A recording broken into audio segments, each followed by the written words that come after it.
உமது கையில் என் உயிரை ஒப்படைக்கின்றேன். ஆண்டவரே, உமது கையில் என் உயிரை ஒப்படைக்கின்றேன்.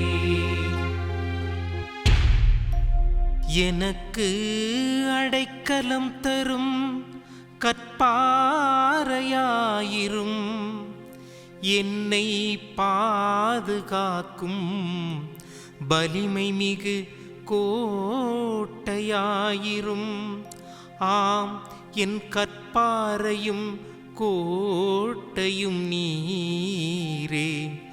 உமது பெயரின் பொருட்டு எனக்கு வழிகாட்டி என்னை நடத்தியருளும்.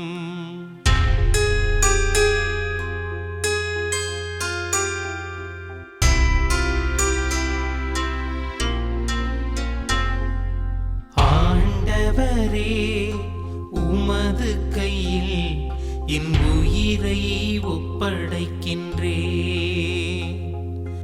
ஆண்டவரே, உமது கையில் என் உயிரை ஒப்படைக்கின்றேன். உமது கையில் என் உயிரை ஒப்படைக்கின்றேன். வாக்கு பிறழாத இறைவனாகிய ஆண்டவரே, நீர் என்னை மீட்டருள்வீர். உமது பேரன்பில் நான் களி கூர்வேன், அக்களிப்பேன்.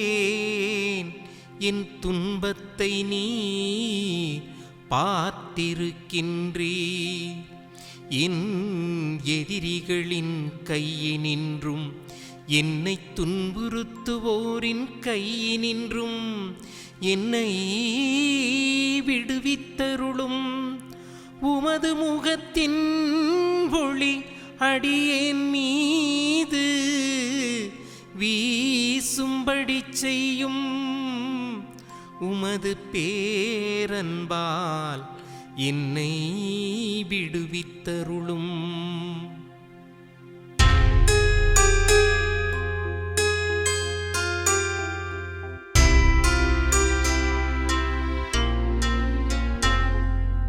ஆண்டவரே, உமது கையில் என் உயிரை ஒப்படைக்கின்றேன்.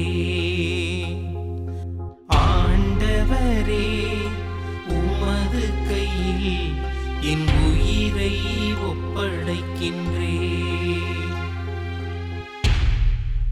மாதா தொலைக்காட்சியின் அன்பு நேயர்களே, இயேசுவின் நாமத்தில் உங்களை வாழ்த்துகின்றேன். இன்று நமக்கு வழங்கப்பட்டுள்ள திருப்பாடல் 31. பல்லவியாக நாம் ஜெபிக்கும் இறைவசனம், ஆண்டவரே, உமது கையில் என் உயிரை ஒப்படைக்கின்றேன். இத்திருப்பாடலின் மைய கருத்து மிக கடுமையான நெருக்கடியில், துன்புறுத்துதலில் இறைவன் மீது நம்பிக்கை வைக்க வேண்டும் என்பதுதான். கடுமையான நெருக்கடியில் இறைவன் மீது நம்பிக்கை வைத்த ஒரு மனிதர் புனித ஸ்தேஃபான். எனவே அவருடைய திருவிழாவிலே இத்திருப்பாடல் பயன்படுத்தப்படுகின்றது. ஆசிரியரின் துன்பமும் அவர் அனுபவித்த துன்புறுத்துதலும் இத்திருப்பாடலில் வெளிப்படுத்தப்படுகின்றன. இத்திருப்பாடலின் ஆசிரியர் எப்படிப்பட்ட துன்பங்களை அனுபவிக்கின்றார், துன்புறுத்துதலுக்கு உள்ளாக்கப்படுகின்றார்? முதலாவது, சமூகத்திலே ஒதுக்கப்படுகின்றார். ஒதுக்கப்படுதல் என்பது மிக கடுமையான தண்டனை, மிக மோசமான ஒரு அனுபவம். சூழ்ச்சி வலையினாலும் இழிவினாலும் அவமானத்தினாலும் ஒருவர் தான் ஒதுக்கப்படுவதாக உணர்கின்றார். 11வது வசனம் அழகாக எடுத்து சொல்கிறது பாருங்கள். என் பகைவர் அனைவரின் இகழ்ச்சிக்கு உள்ளானேன், என்னை அடுத்திருப்போரின் பேரிழிவுக்கு ஆளானேன். என்னை தெருவில் பார்ப்போர் என்னிடமிருந்து விலகி ஓடுகின்றனர் என்று நாம் வாசிக்கின்றோம். ஆக மற்றவர்கள் என்னை ஒதுக்குகின்றார்கள், மற்றவர்கள் என்னை வெறுக்கின்றார்கள் என்பதை அறிந்து இத்திருப்பாடலின் ஆசிரியர் கடுமையான வேதனை அனுபவிக்கின்றார். புனித ஸ்தேஃபானும் மற்றவர்களால் தான் ஒதுக்கப்பட்டதை உணர்ந்து வேதனையை அனுபவிக்கின்றார். மேலும் இரண்டாவதாக உடல் ஆற்றலை இழந்து வேதனை அனுபவிக்கின்றார். தளர்ச்சி, புலம்பல், துயரம் போன்றவை திருப்பாடலிலே குறிக்கப்படுகின்றன. 10வது வசனத்தில் நாம் வாசிக்கின்ற 9, 10 வசனங்களிலே வாசிக்கின்றோம். துயரத்தால் என் கண்ணும் என் உயிரும் என் உடலும் தளர்ந்து போயின என்று நாம் வாசிக்கின்றோம். வாழ்க்கையின் வருத்தத்திலேயே, வாழ்நாளில் புலம்பலிலேயே செல்வதாக திருப்பாடலின் ஆசிரியர் குறிப்பிடுகின்றார். ஆம், கடவுளுக்காக, கடவுளை நம்பி வாழ்பவர்கள் எப்படி உடல் அளவில் பாதிக்கப்பட்டு மிகுந்த கடுமையான துயரத்திற்கு உள்ளாகிறார்கள் என்பதை இந்த பகுதி நமக்கு எடுத்து காட்டுகின்றது. இரண்டாவது கருத்தாக, ஆண்டவரிடம் நம்பிக்கை வைத்து அடைக்கலம் புக வேண்டும் என்று சொல்லப்படுகின்றது. எவ்வளவுதான் துன்பத்தை அனுபவித்தாலும் ஆண்டவர்தான் நாம் நம்பிக்கை. ஏனென்றால் அவர் கற்பாரை, அவர் வலிமை மிகு கோட்டை என்று 2ஆம் வசனம் நமக்கு எடுத்துச் சொல்கின்றது. முதல் வசனத்திலே இப்படியாக எழுதப்பட்டிருக்கின்றது: ஆண்டவரே, உம்மிடம் நான் அடைக்கலம் புகுந்துள்ளேன், ஏனென்றால் அவரே என் கற்பாரை, அவரே வலிமை மிகு கோட்டை. நம்முடைய துயரத்திலும் ஆண்டவரை பற்றிக் கொள்வோம், ஆண்டவரிடம் அடைக்கலம் புகுவோம். மூன்றாவது கருத்தாக, இறைவனிடம் உயிரை அல்லது ஆவியை ஒப்படைப்போம். இத்திருப்பாடலிலே மிக மிக முக்கியமான ஒரு வசனம் என்னவென்றால் அது 5வது இறைவசனம் தான். உமது கையில் என் உயிரை ஒப்படைக்கின்றேன். வாக்கு பெறலாத இறைவனாகிய ஆண்டவரே, நீர் என்னை மீட்டருள்வீர் என்று எழுதப்பட்டிருக்கின்றது. ஏன் இது முக்கியமான வசனம்? இந்த வசனத்தை இயேசு ஆண்டவரே ஜெபிக்கின்றார்.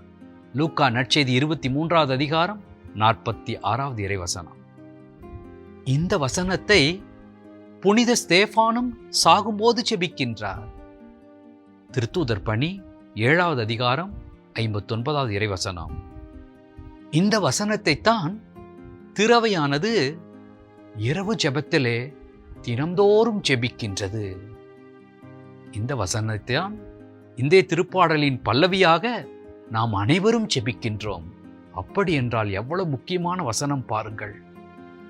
இந்த வசனம் ஏன் முக்கியம் என்றால் அதில் சொல்லப்படுகிற கருத்து, ஆண்டவரிடம் உங்கள் உயிரை ஒப்படையுங்கள், இறைவன் பார்த்துக் கொள்வார், இறைவன் காப்பாற்றுவார், இறைவன் புதுவழியை காட்டுவார் எனும் நம்பிக்கையை ஊட்டுகின்றது.